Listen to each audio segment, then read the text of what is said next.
Now, when the Disney animators were first doing the initial sketches for Belle's ball gown dress, we can see that they were a lot more historically accurate, i.e. 18th century, than the final outcome. Not that I don't like the animated dress, but the live action version... Woohoo! So last week the unemployment really hit me, and instead of wallowing like some Jerry Smith, I decided to take the Rick Sanchez route and science my way back in time to meet the real Belle from Beauty and the Beast and ask her some questions about her dress. Oh. Belle? Is that you? Quoi? Vous êtes nu? Et que portez-vous? Vous avez l'air nu. C'est terrible. Partez-vous. Yeah, I don't think she liked me that much, but if you've seen my previous 2 videos on this costume, then you will have known that I've made the stays and the accessories already, and I was planning on using the American Duchess Simplicity pattern for the Robe à la Francaise, which I did, so let's go. Okay, but first, what is with the weather at the moment? It's supposed to be May, we're past April showers, but listen to this rain that happened just after I filmed this intro. You right? Anyway, hit it.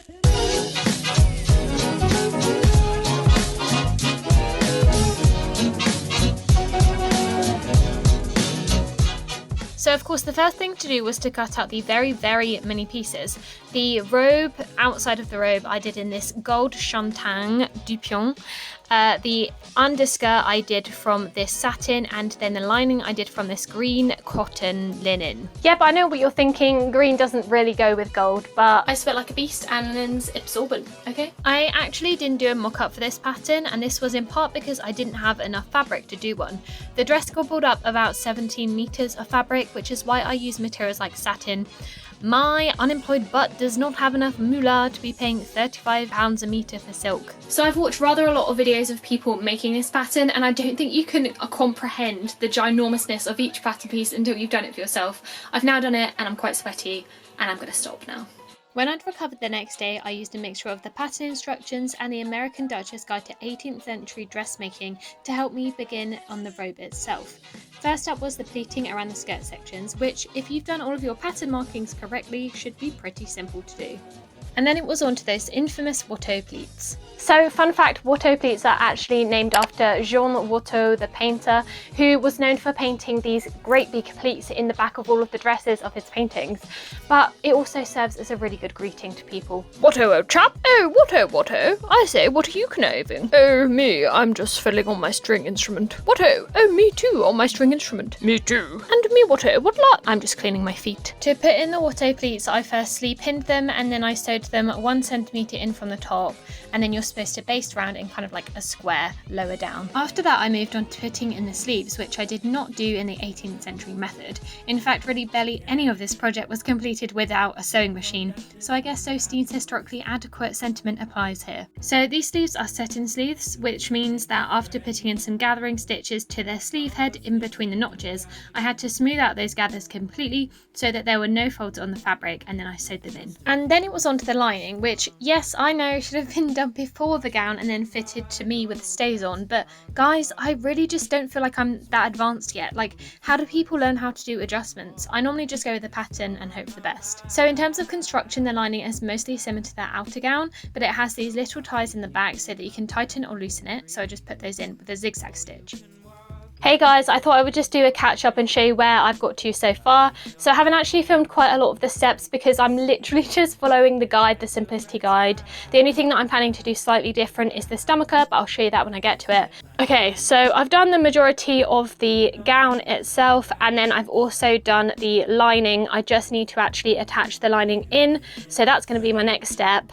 These are the little ties. I'm quite pleased with it so far, to be fair. It's very long though. I've got to hem that. To attach the lining, you just sew the lining and the gown right sides together along the top, neck, edge and the sides, clip around the edges and then flip it the right way around and hand sew in the sleeve lining so that it can't be seen from the outside. Then you've got to tuck in the raw edges of the gown and sew around the entire thing, and man, this took longer than it takes Britain to leave the EU. After that, I hand sewed in the bottom of the lining while my eyeball sucked in all the Marie Antoinette inspiration, and finally I top stitched down those Watto pleats, which again, you are supposed to do by hand, but by bland, I always say.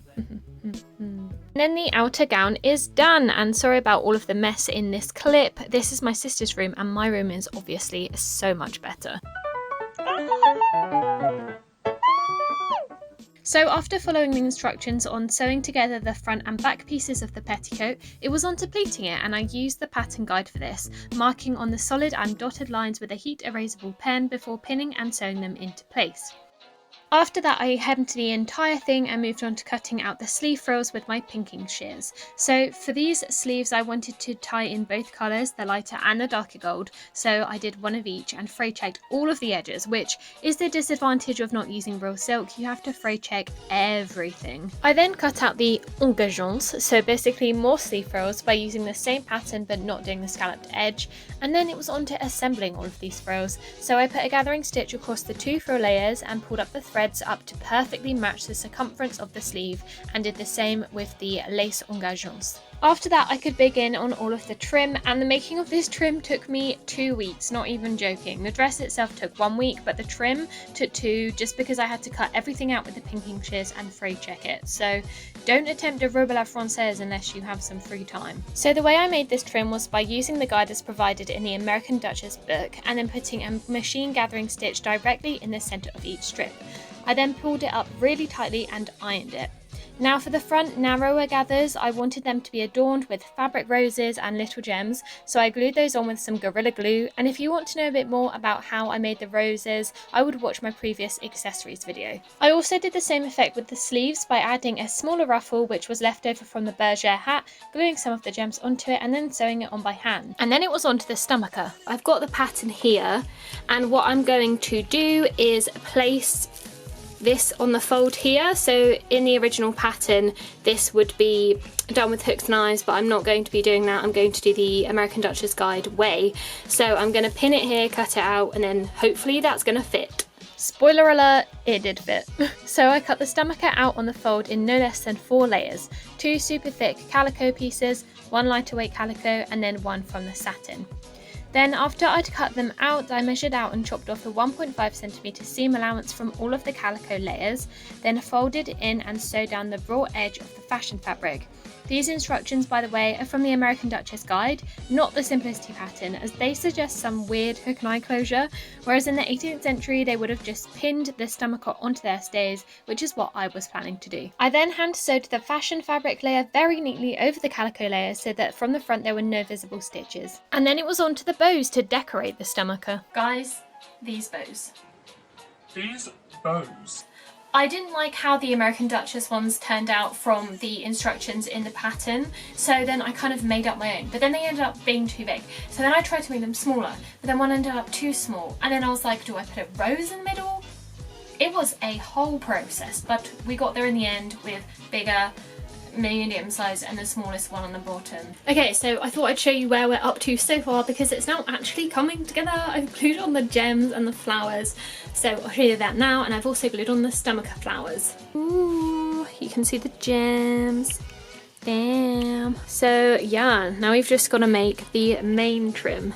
For the petticoat ruffle and trim, I basically ripped off Etienne Seau's idea for her macaron robe à la Francaise, and I made a more swelly trim. So like her, I used the pattern itself to get the shape for the top of the frill, and then for the bottom I used my French curve ruler to get the swell shape I wanted, traced it onto tracing paper and then repeated that.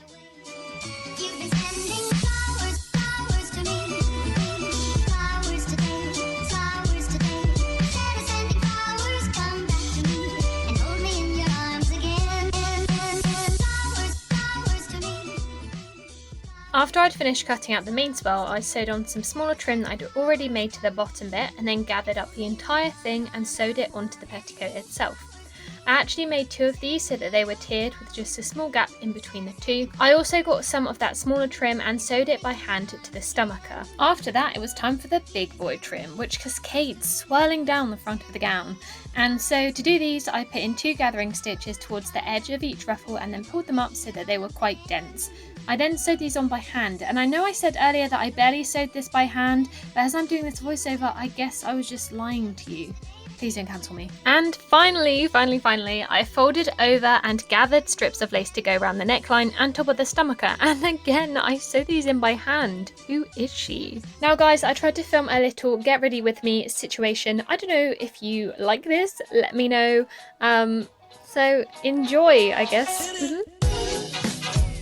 Okay, for 18th century hair, I actually normally sleep it in with rag curls, and that works a whole lot better, but because it seems to be raining literally every single day at the moment, I can't really plan when I'm going to take photos of this dress.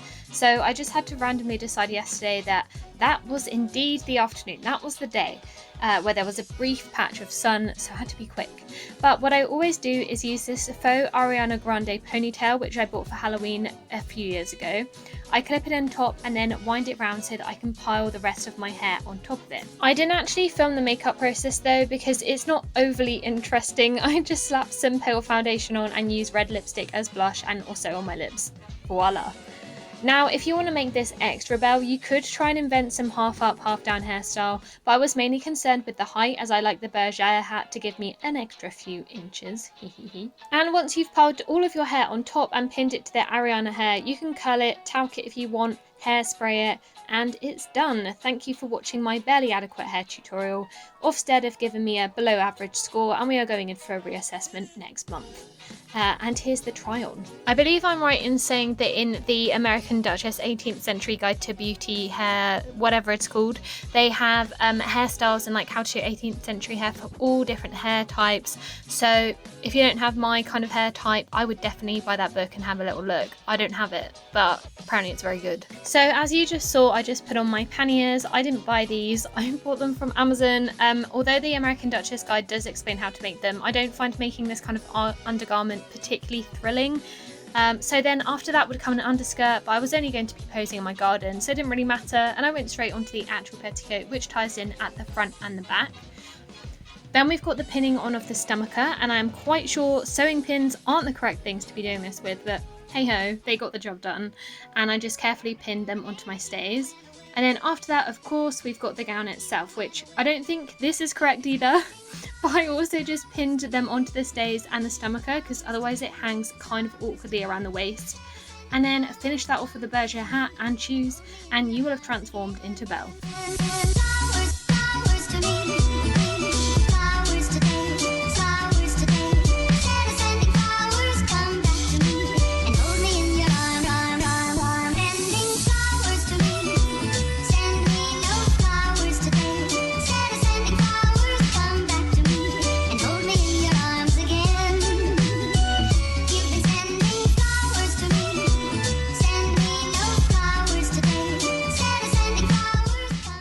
Okay, thanks for watching. Au revoir.